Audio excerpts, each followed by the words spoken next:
यह एक ऐसी दुनिया है जहाँ पैसों की कोई वैल्यू नहीं, यहाँ टाइम ही सब कुछ है। यहाँ अगर आपको कोई चीज खरीदनी है तो आपको उस चीज के बदले अपनी जिंदगी का कुछ टाइम देना पड़ेगा, तब जाकर आप उस चीज को खरीद पाएंगे। लेकिन इस दुनिया में एक अच्छी जिंदगी गुजारने के लिए आपके पास टाइम का होना भी जरूरी है, क्योंकि यहाँ जब किसी इंसान की एज 25 साल तक पहुँच जाती है तो उस इंसान के हाथ पर 1 साल का टाइम स्टार्ट हो जाता है। जिस पल काउंटडाउन 0 हुआ उसी पल वह इंसान खत्म। अमीरों के पास इतना टाइम था कि वह 1000 साल की जिंदगी भी जी सकते थे। अमीरों ने खुद के लिए एक अलग दुनिया बना ली थी जहाँ वो लोग एक सुकून भरी जिंदगी गुजार रहे थे, लेकिन वहीं दूसरी तरफ गेटो सिटी में रहने वाले गरीब लोग दिन रात मेहनत करके खुद के लिए टाइम कमाते थे, नहीं तो उनकी जिंदगी खत्म हो जाएगी। इन्हीं गरीबों की बस्ती में विल नाम का एक लड़का रहता था जिसकी घड़ी में सिर्फ 23 घंटे ही बचे थे। विल अपनी मॉम के साथ रहता था। अब क्योंकि 25 साल के बाद उम्र रुक जाती है, इसीलिए उसकी माँ 50 साल की होकर भी बहुत जवान दिख रही थी। आज विल की माँ का 50वां जन्मदिन था। विल अपनी मॉम का बर्थडे सेलिब्रेट करने के लिए पिछली रात ओवर टाइम करके एक शैंपेन की बोतल लाया था। यह देखकर विल की मॉम बहुत खुश हो जाती है और वो विल से कहती है कि मैं अपने पोतों को देखना चाहती हूँ, तुम किसी लड़की को डेट क्यों नहीं करते? जिस पर विल जवाब देता है कि इन सब चीजों के लिए टाइम किसके पास है। विल की मॉम ने उससे कहा कि इलेक्ट्रिसिटी बिल और बैंक से लिया हुआ लोन कल की डेट तक मुझे क्लियर करना होगा, नहीं तो हमें फाइन पड़ सकता है। इसीलिए अब मैं जा रही हूँ और कल रात तक सभी बिल्स और बैंक के लोन्स जमा करवा कर वापस आऊंगी। उसने कहा कि मेरे पास सिर्फ 3 दिन का टाइम है। इलेक्ट्रिसिटी बिल और बैंक का लोन चुकाने में मेरे पास लगभग सारा टाइम खर्च हो जाएगा, इसीलिए कल शाम को तुम जरूर बस स्टॉप पर मेरा इंतजार करना, ताकि मेरा सारा टाइम खत्म होने से पहले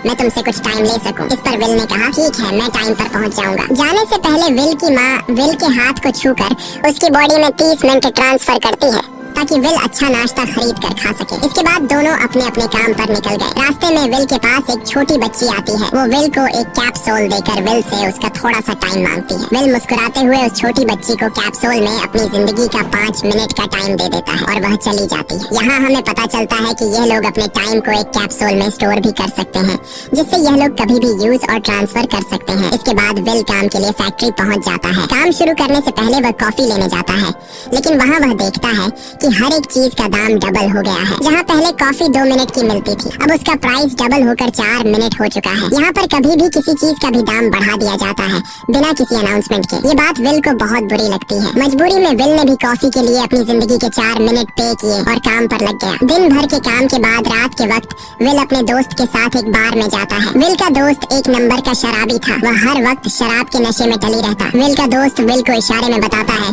कि वह आदमी सबको फ्री में दारू पिला रहा है और उसके पास बहुत ज्यादा टाइम है। ये सुनकर विल ने जब उस आदमी की तरफ देखा तो उसे चारों तरफ से लड़कियों ने घेरा हुआ था। विल की जब उस आदमी की घड़ी पर नजर गई तो उस आदमी के पास 116 साल का टाइम था। ये देखकर विल समझ जाता है कि यह आदमी ग्रीनिच सिटी से है, क्योंकि गेटो सिटी में लोगों के पास ज्यादा से ज्यादा 2 दिन का टाइम होता है। विल उस आदमी के पास आया और उसे वार्न करने लगा कि यहाँ पर तुम्हें नहीं होना चाहिए था। यहाँ चोरों का खतरा है, ये लोग तुम्हें मारकर तुम्हारा टाइम चुरा लेंगे, इसलिए जल्दी से यहाँ से निकल जाओ। लेकिन वो आदमी विल की बातों को सीरियस नहीं लेता और उसे इग्नोर करके ड्रिंक करने लग जाता है। तभी उस बार में फोर्टिस नाम का एक गैंगस्टर अपने ग्रुप के साथ आया, जिसे देखकर सारे लोग बाहर निकल भागे। दरअसल यह शहर के सबसे बड़े गुंडे हैं जो लोगों से जबरदस्ती टाइम चुराते हैं। विल का दोस्त विल को पकड़कर ले जाने लगा, लेकिन विल ने जाने से इनकार कर दिया और वहाँ एक कोने में छिपकर सब कुछ देखने लगा। फोर्टिस उस अमीर आदमी से उसका सारा टाइम लूटने आया था। फोर्टिस उस अमीर आदमी को चैलेंज करता है कि चलो पंजा लड़ाते हैं और जो हारेगा वह अपना सारा टाइम जीतने वाले को दे देगा। ये टाइम फाइट आर्म रेसलिंग की तरह थी, जिसमें 2 लोगों को एक दूसरे की कलाई पकड़नी होती थी। जिस भी इंसान की कलाई नीचे होती थी उसका टाइम घटने लगता था और वो टाइम उस आदमी के हाथ में ट्रांसफर होने लगता था जिसकी कलाई ऊपर होती थी। इस तरह जीतने वाला इंसान सारा टाइम उस दूसरे आदमी से अपनी बॉडी में स्टोर करके उसे मार देता। फोर्टिस उस आदमी से कहता है क्या तुम इसके लिए तैयार हो? इस पर उस अमीर आदमी ने कहा कि मैंने बहुत ज्यादा ड्रिंक की हुई है, इसलिए मुझे कुछ टाइम चाहिए, उसके बाद मैं तुम्हारे चैलेंज के लिए तैयार हूँ। फोर्टिस कहता है कि ठीक है, ये तुम्हारी आखिरी ख्वाहिश है, जाओ मैं तुम्हें तैयार होने के लिए कुछ मिनट देता हूँ। फोर्टिस उसके साथ अपना एक आदमी भी भेज देता है ताकि यह भाग न सके। वो अमीर आदमी बाथरूम में आकर बहुत ज्यादा उल्टियाँ करने लग जाता है, क्योंकि उसे काफी चढ़ गई थी। इसलिए अगर वो इस हालत में फोर्टिस से पंजा लड़ता तो इस अमीर आदमी का हारना कंफर्म था। तभी विल वहाँ पर आ जाता है। वो फोर्टिस के आदमी को मारकर उस अमीर आदमी को अपने साथ उस जगह से बाहर निकाल लेता है और उसे फोर्टिस से बचाकर एक सेफ जगह पे ले आया। विल ने उस अमीर आदमी से कहा कि मैंने तुमसे कहा भी कि तुम्हारी जान को खतरा है, तुम जानबूझकर अपना टाइम क्यों बर्बाद कर रहे हो। वो आदमी विल को अपना नाम हेनरी बताता है और वो विल से पूछता है कि तुम्हारी उम्र कितनी है। विल ने बताया 28 साल। हेनरी ने कहा मेरी उम्र 105 साल है और अब मैं जिंदगी से थक चुका हूँ। मैंने अपनी लाइफ में हर एक चीज का मजा लिया है और अब मुझे इस जिंदगी की जरूरत नहीं है। मैं जीना नहीं चाहता। ये सुनकर विल ने हैरानी से पूछा आखिर तुम कहना क्या चाहते हो? इस पर हेनरी ने कहा लगता है तुम अब तक हकीकत से अनजान हो। क्या तुमने कभी सोचा है कि इस दुनिया में अलग अलग टाइम जोन क्यों बनाए गए हैं? आखिर क्यों तुम्हारे टाइम जोन गेटो में किसी भी वक्त चीजों के दाम और टैक्स बढ़ा दिए जाते हैं? दरअसल महंगाई जानबूझकर बढ़ा दी जाती है ताकि गरीब लोग मरते रहें और उनकी मौत का फायदा ग्रीनविच टाइम जोन के अमीर लोगों को होता रहे। असल में ये सारा सिस्टम उन्हीं का बनाया हुआ है। जरा सोचो वहाँ ग्रीनविच टाइम जोन में लोगों के पास जीने के लिए हजारों साल है, लेकिन यहाँ गेटो में तुम लोग हर रोज जीने के लिए मेहनत मजदूरी करते हो।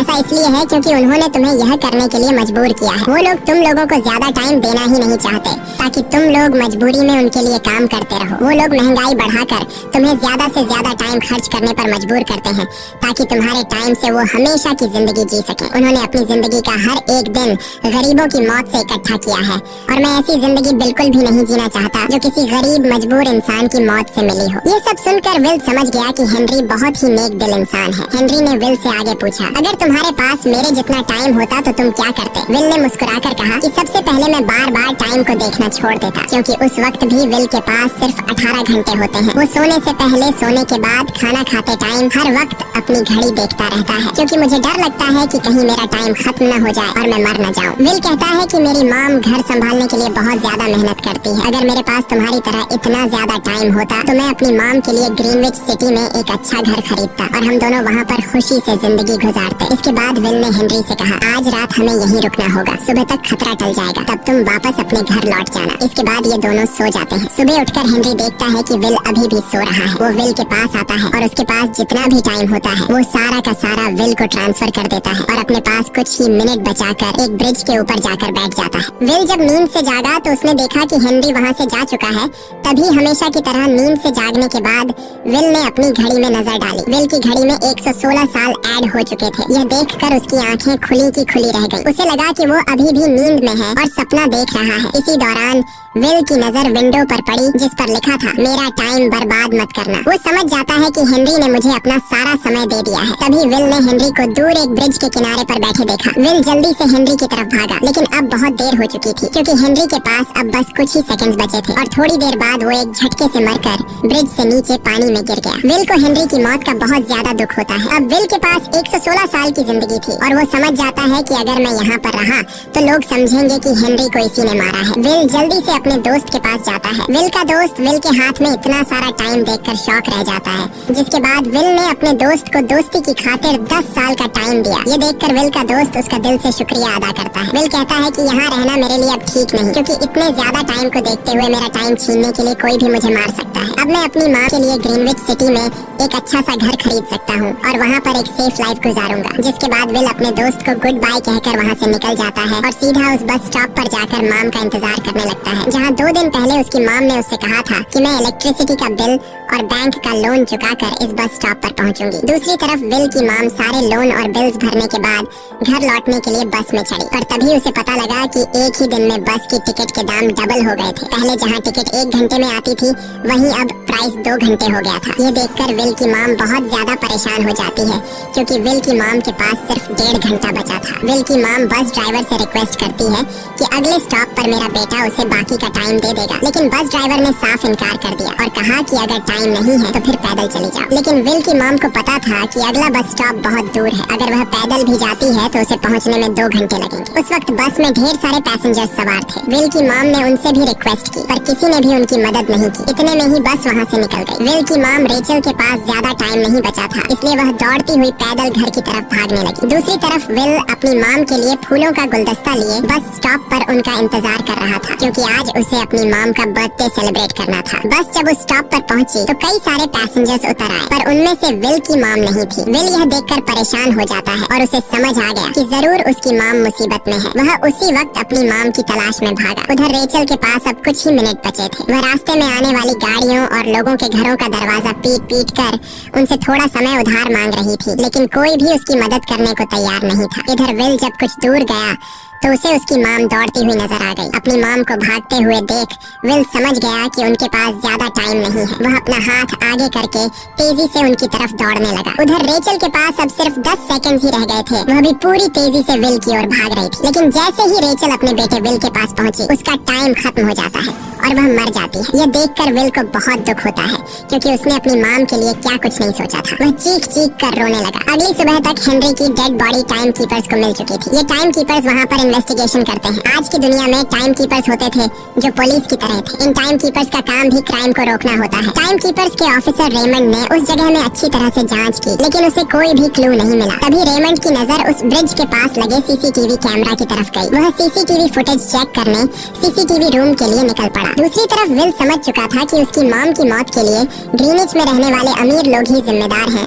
जिन्होंने गेटो शहर के लोगों को एक एक सेकंड का मोहताज बना दिया है। अब विल उनसे बदला लेने ग्रीनिच की तरफ निकल पड़ा और यहाँ से होती है असल कहानी शुरू। ग्रीनविच सिटी में एंटर होने के लिए विल को 1 साल का टाइम खर्च करना पड़ा और ग्रीनिच सिटी जा पहुँचा। वहाँ जब विल ने अमीर लोगों का लाइफस्टाइल देखा तो उसकी आंखें खुली की खुली रह गईं। वहाँ लोगों के पास इतना टाइम था कि वो लोग मरने का नाम तक भूल गए थे। यहाँ पर अमीर लोग के बॉडीगार्ड के पास भी 100 साल से भी ज्यादा का टाइम था। ये देखकर विल गुस्से से लाल हो जाता है, क्योंकि विल जिस शहर से आया था वहाँ पर लोगों के पास सिर्फ 24 घंटे की जिंदगी थी। विल वहाँ एक महंगे होटल में रुकता है। खाना खाते दौरान एक बहुत ही खूबसूरत लड़की विल को देखती है, जैसे उसे विल पसंद आ गया हो। दूसरी तरफ टाइम कीपर रेमंड हेनरी की मौत के वक्त का सीसीटीवी फुटेज चेक कर रहा था। तभी उसे फुटेज में विल दिखाई देता है। हालांकि कैमरा ने हेनरी को ब्रिज से गिरते हुए रिकॉर्ड नहीं किया था, लेकिन उस फुटेज में विल ब्रिज के पास खड़ा नजर आ रहा था, जिससे रेमंड को विल पर शक होने लगा। इसलिए रेमंड ने अपनी टीम को विल के बारे में जानकारी इकट्ठा करने को कहा। रिसर्च के दौरान टाइम कीपर्स को ये बात पता चल जाती है कि विल नाम का एक आदमी बहुत सारा टाइम खर्च करके ग्रीनविच सिटी में एंटर हो गया है, जिससे रेमंड को ये बात कंफर्म हो जाती है कि विल ने ही हेनरी को मारा है। रेमंड उसी वक्त अपनी टीम के साथ ग्रीनविच शहर की ओर रवाना हो गया। दूसरी ओर ग्रीनविच शहर में विल एक कैसीनो में आया, जहाँ कुछ अमीर लोग पोकर खेल रहे थे। विल भी उनके साथ बैठ जाता है। एक नए आदमी को देखकर ये लोग उस पर हंसने लगते हैं, लेकिन विल गैम्बलिंग में माहिर था। आज उसके लिए अमीरों से पैसे निकालने का सबसे अच्छा मौका था। विल ने फिलिप नाम के एक रईस आदमी के साथ पोकर की बाजी खेली। फिलिप यहाँ का सबसे रईस इंसान है। उसके पास खुद का एक टाइम बैंक है जो लोगों को लोन पर टाइम देता है। फिलिप के साथ उसकी डॉटर भी बैठी होती है। यह वही लड़की है जो कुछ देर पहले विल को गौर से देख रही थी। गेम जब शुरू हो जाती है तब विल अपनी लाइफ का सारा टाइम दांव पर लगा देता है और अपनी माइंड के बदौलत वो फिलिप से 1100 साल जीत जाता है। यह देखकर फिलिप की बेटी सिल्विया विल से काफी ज्यादा इम्प्रेस हो जाती है। उसने विल को कल रात अपने घर पार्टी पर इनवाइट किया। फिर अगली शाम विल एक नई नवेली कार खरीदकर फिलिप की पार्टी में जा पहुंचा। वहीं पार्टी के दौरान विल और सिल्विया डांस करने लगते हैं और सिल्विया मन ही मन विल को दिल दे बैठी। वो अपनी दिल की बात विल से करने ही वाली थी कि तभी टाइम कीपर रेमंड अपनी टीम के साथ वहाँ पहुँचता है और विल को पकड़ लेते हैं। विल को खूनी समझकर सिल्विया भी उससे नाराज हो गई। रेमंड ने सबसे पहले विल का सारा टाइम उससे छीनकर सिर्फ 2 घंटे दिए। उसके बाद वो विल को हेनरी के खून के इल्जाम में गिरफ्तार करने लगा। रेमंड विल से पूछता है कि तुमने हेनरी को क्यों मारा। विल उसे कहता है कि मैंने उसे मारा नहीं था,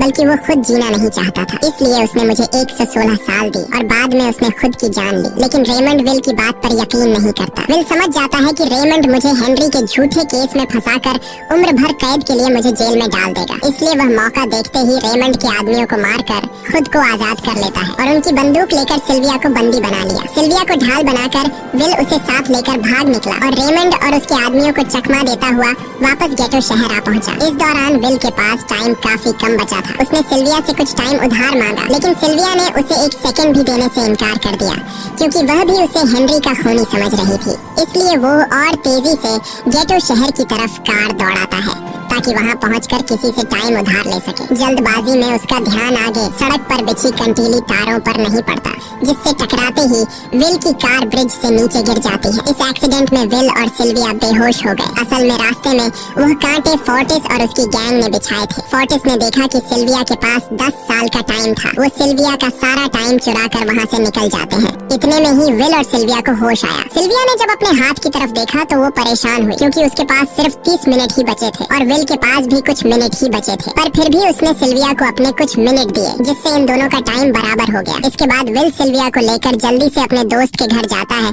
जिसे उसने 10 साल दिए थे। जब उसके दोस्त की वाइफ ने दरवाजा खोला और उसने विल को देखा तो उसने विल से नाराजगी जताते हुए कहा, तुम्हारे दिए हुए 10 साल ने मेरे हस्बैंड की जान ले ली। उसने सारा टाइम शराब में उड़ा दिया, जिससे उसकी मौत हुई। ये सुनकर विल मायूस हो गया, लेकिन अब इन दोनों के पास भी ज्यादा टाइम नहीं था। अगर यह दोनों जल्दी से कुछ नहीं करते तो इनकी भी मौत पक्की थी। तभी विल ने सिल्विया के कानों में ईयरिंग देखी, जो हीरे की थी। उसे बेचकर विल और सिल्विया को 2 दिन का टाइम मिल गया। इसके बाद विल सिल्विया को लेकर फोन बूथ पर आया। उसने सिल्विया के पिता फिलिप को कॉल किया और बताया कि उसकी बेटी अब तक सही सलामत है। उस वक्त रेमंड भी फिलिप के पास ही मौजूद था और विल को भी पता था कि रेमंड भी वहाँ मौजूद है। विल ने सिल्विया को छोड़ने के बदले 10,000 साल का टाइम मांगा और वो 10,000 साल टाइम बैंक के जरिए गरीब लोगों में बांटने को कहा और कल सुबह तक का टाइम दिया। हालांकि फिलिप के लिए यह रकम कुछ भी नहीं थी, पर फिलिप किसी भी कीमत पर गरीबों को टाइम नहीं देना चाहता था। इधर विल सिल्विया को अपने घर ले आया, जहाँ पर दोनों सुबह होने का इंतजार कर रहे थे। इसी दौरान सिल्विया ने विल से पूछा कि उसकी फैमिली कहाँ है। इस पर विल ने बताया कि पिछली रात ही टाइम न होने की वजह से मेरी माँ की डेथ हुई। ये सुनकर सिल्विया को बहुत बुरा लगता है और उसे एहसास होता है कि यहाँ गरीब लोग हर पल मौत के डर में जीते हैं। उन्हें एक दिन का टाइम कमाने में कितनी मेहनत करनी पड़ती है। अगली सुबह बैंक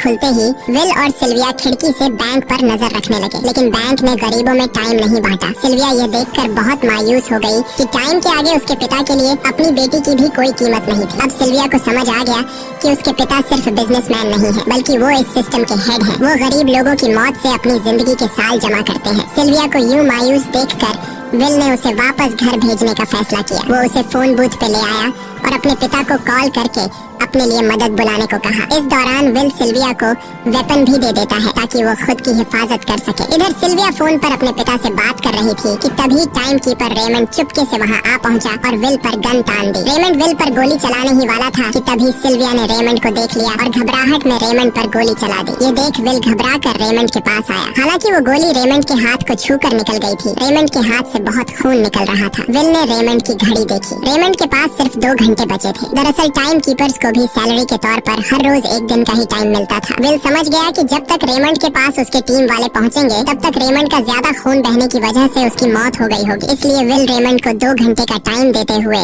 रेमंड की कार को लेकर वहाँ से निकल गया। रेमंड को गोली मारकर अब सिल्विया भी क्राइम लिस्ट में आ चुकी थी। हालांकि विल ने सिल्विया से कहा कि वो अभी इन सब से निकल सकती है, लेकिन ग्रीनिच में सिल्विया की जिंदगी पिंजरे में कैद पंछी की तरह थी। उसके पिता फिलिप ने उस पर बहुत सारी पाबंदियां लगा दी थी, पर यहाँ आकर उसे आजादी का एहसास हो रहा था, क्योंकि यहाँ वो अपनी मर्जी की मालिक थी और सिल्विया समझ जाती है कि यहाँ पर लोगों के साथ गलत हो रहा है। अब वह भी गरीबों को उनका हक दिलाने में विल के साथ थी। विल और सिल्विया ने मिलकर अमीरों को लूटना शुरू कर दिया। सिल्विया, जो कि ग्रीनिच सिटी के चप्पे चप्पे से वाकिफ थी, इसलिए इन दोनों ने प्लान बनाया कि वो ग्रीनिच सिटी में बैंक से टाइम कैप्सूल चुराएंगे और उनको गरीबों में बांट देंगे। सिल्विया ने सबसे पहले अपने पिता फिलिप के कई सारे बैंक्स में डाका डाला, क्योंकि फिलिप ने गरीबों की मौत से वह सारा टाइम इकट्ठा किया था। इन दोनों ने तिजोरी से सभी टाइम कैप्सूल एक बैग में पैक करके वहाँ से निकल गए और उन्हें गरीबों में बांटने लगे। इतनी बड़ी चोरी करने के बाद अब सरकार भी इन दोनों से तंग आ चुका था, इसीलिए सरकार ने इन दोनों के सर पर 10 साल का टाइम इनाम रख दिया। ये खबर सुनते ही गैंगस्टर फोर्टिस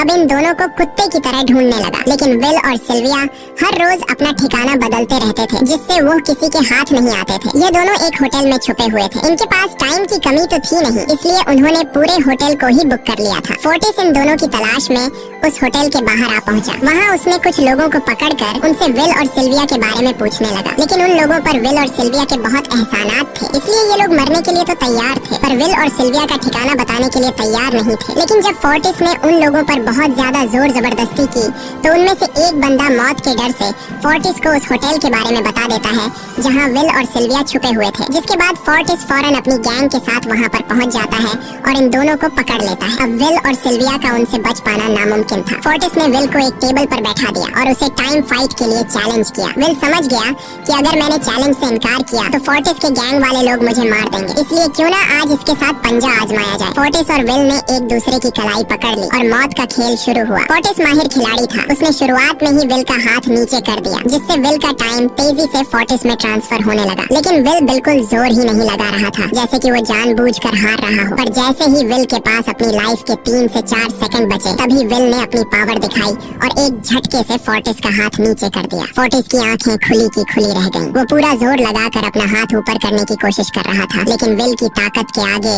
वो ढीला पड़ चुका था। ये देख फोर्टिस के आदमियों का ध्यान फोर्टिस की घड़ी पर अटक गया। अब उनका बॉस मरने वाला था। इतने में ही मौका पाकर विल ने अपने जूते से गन निकाली और पलक झपकते ही फोर्टिस के सारे आदमियों को शूट कर दिया, क्योंकि अगर वो ऐसा नहीं करता तो वो लोग उसे मार देते। इसी के साथ फोर्टिस का टाइम 0 हो गया और वह भी मारा गया। विल और सिल्विया जल्दी से वहाँ से भाग निकले। इसी दौरान उन्होंने देखा कि अमीरों ने सारा खेल पलट दिया था। विल और सिल्विया ने गरीबों में जितना भी टाइम बांटा था, उसकी वैल्यू अब कुछ भी नहीं रही थी, क्योंकि अमीरों ने महंगाई के दर को कई गुना बढ़ा दिया था। यह देख विल हारा हुआ महसूस करने लगा और उसे लगा कि मैं कभी भी इन गरीबों को उनका हक नहीं दिला सकूंगा। उसने सिल्विया से कहा कि अब सब खत्म हो चुका है। अगर वो लोगों में 1000 साल भी बांट दें, तो अमीर लोग महंगाई को और ज्यादा बढ़ा देंगे, जिससे लोगों की हालत कभी नहीं सुधर पाएगी। सिल्विया ने कहा कि कोई तो रास्ता होगा। इस पर विल ने कहा कि हमें लाखों साल चुराकर इन लोगों को देने होंगे, तब जाकर हम लोग महंगाई को कंट्रोल कर सकते हैं। हालांकि यह इतना आसान नहीं था, पर सिल्विया ने इसके लिए एक प्लान सोच रखा था। अगली ही सुबह जब फिलिप अपने बॉडीगार्ड्स के साथ ऑफिस पहुंचा, तभी सिल्विया वहां आई और उसने अपने पिता से कहा कि वो सरेंडर करना चाहती है। तब सारे गार्ड्स ने सिल्विया पर गन तान दी, लेकिन तभी वहां पीछे से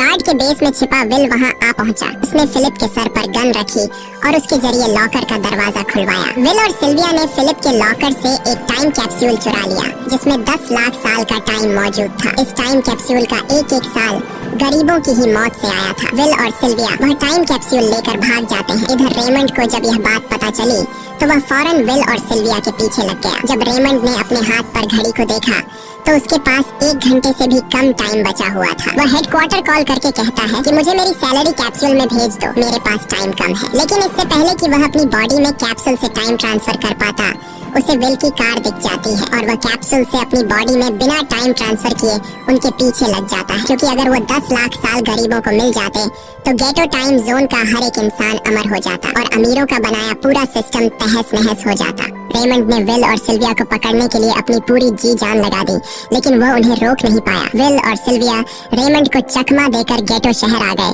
और वह टाइम कैप्सूल एक बच्ची के हाथों में सौंप दिया। उन्हें पता था कि रेमंड सीधा हमारे पीछे गेटो शहर पहुंचेगा, इसलिए उन्होंने इस जगह को छोड़कर एक सुनसान जगह पर चले गए। उधर उन्होंने गेटो शहर के लोगों में लाखों साल बांटकर उन्हें अमर कर दिया था, लेकिन खुद इन दोनों के पास बहुत ही कम टाइम बच जाता है। बदकिस्मती से उसी पल रेमंड ने उन्हें पकड़ लिया। रेमंड ने विल को धमकी देते हुए कहा, अगर तुम्हें अपनी जान प्यारी है तो चुराया हुआ सारा टाइम वापस कर दो। तब विल ने उसे अपनी घड़ी का समय दिखाया। विल और सिल्विया के पास कुछ ही मिनट बचे थे। विल ने रेमंड से कहा, कहीं तुम भूल तो नहीं गए? याद है जब तुम मरने वाले थे तो मैंने तुम्हें कुछ टाइम उधार दिया था। टाइम तो तुम्हें मुझे वापस करना चाहिए। यह सुनकर रेमंड को याद आया कि विल और सिल्विया को पकड़ने की जल्दी में उसने अपने टाइम पर ध्यान ही नहीं दिया। जब उसने अपनी घड़ी पर नजर डाली तो उसके पास सिर्फ 5 सेकंड ही बचे थे, जो देखते ही देखते 0 हो गए और रेमंड मारा गया। विल और सिल्विया रेमंड से तो बच गए थे, पर इन दोनों के पास भी अब सिर्फ एक मिनट ही बचा था। ऊपर से उस सुनसान इलाके में उनकी मदद करने वाला भी अब कोई नहीं था। उन्हें अपनी मौत साफ नजर आ रही थी। इन दोनों ने मायूस होकर एक दूसरे को गले लगाया और तभी विल को रेमंड की कार नजर आई। विल फौरन कार की तरफ भागा और वहाँ पहुंचकर उसने रेमंड की सैलरी का टाइम अपनी घड़ी में ट्रांसफर कर दिया। इसके बाद वह सिल्विया को भी टाइम देने उसकी ओर भागने लगा। सिल्विया भी तेजी से विल की ओर दौड़ रही थी। सिल्विया के पास कुछ ही सेकंड्स बचे हुए थे। यह बिल्कुल उसी तरह का पल था जिस तरह से विल ने अपनी मॉम को खोया था। विल ने अपनी मॉम को तो खो दिया था, पर सिल्विया को नहीं खोना चाहता था। विल सिल्विया के बिल्कुल करीब ही था, पर तभी सिल्विया विल की बाहों में गिर पड़ी। लकीली विल ने सही वक्त पर सिल्विया का हाथ थाम लिया था, जिससे उसकी जान बच गई। विल और सिल्विया की बदौलत अब डेटन शहर के सारे लोग अमर हो चुके थे। अब उन्हें एक घंटे कमाने के लिए फैक्ट्रीज में काम करने की जरूरत नहीं थी। वह सभी अपने सपनों को पूरा करने ग्रीनिच शहर की ओर निकल पड़े, जिससे अमीरों का बनाया सारा सिस्टम फेल हो गया। वहीं इसी के साथ यह कहानी खत्म हो जाती है। अगर आपको वीडियो अच्छी लगी हो तो हमारे चैनल को सब्सक्राइब और वीडियो को लाइक जरूर कीजिएगा।